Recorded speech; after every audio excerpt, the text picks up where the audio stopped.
ஒரு திருவாசகம் பாடல்லிருந்து எத்தனையோ இல்லத்தில் அதை பார்த்தேன். மகிழ்ச்சி. ஆனால் அமெரிக்கன் சிட்டிசன்ஸ் அவங்க. ஓகே.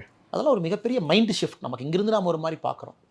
எல்லார்த்த விட அந்த இந்தியா மேலே இருக்கக்கூடிய மதிப்பு மரியாதையும் அமெரிக்காவில். ஒரு இந்தியா அப்படின்னா முதல்ல வந்து இந்தியா பாகிஸ்தான் அப்படின்னு ஒரு 20 ஆண்டுகளுக்கு முன்பு சொல்லுவாங்க. We are hyphenated India Pakistan அப்படின்னு இருந்துச்சு. ஏன் அமெரிக்காவில் வந்து இந்த ஸ்பெஷல் என்வாய் போட்டால் கூட இந்தியா பாகிஸ்தான் ஸ்பெஷல் என்வாய்ன்னு தான் அமெரிக்க அரசே போட்டுட்டு இருந்தாங்க 1980 1990 அப்படி இருந்த ஒரு நாடு கிட்டத்தட்ட 20 ஆண்டுகள் கழித்து இன்றைக்கி உலகம்னு அவங்க பேசும்பொழுது அமெரிக்கா, சைனா, இந்தியா இந்த 3 ட்ரையாங்கிளை பற்றி தான் பேசுகிறாங்க. அதில் இந்தியாவும் அமெரிக்காவும் நேச்சுரல் பார்ட்னர்ஸ் அப்படின்னு நிறைய அமெரிக்க தொழிலதிபர்களை, அமெரிக்க நண்பர்களை சந்திப்பதற்கும் வாய்ப்பு இந்த ஃபெலோஷிப்பில் வெளியே எல்லாமே. அவங்க எல்லாமே ஒரே வார்த்தை என்ன சொன்னாங்கன்னா, இந்தியா அப்படின்னா அவங்க முதல்ல வர்ற வார்த்தை நரேந்திர மோடி, இரண்டாவது த ஃபியூச்சர், மூணாவது கல்ச்சரல் கேபிட்டல். இந்த 3 வார்த்தையுமே இந்தியாவை அடையாளப்படுத்தி பார்க்க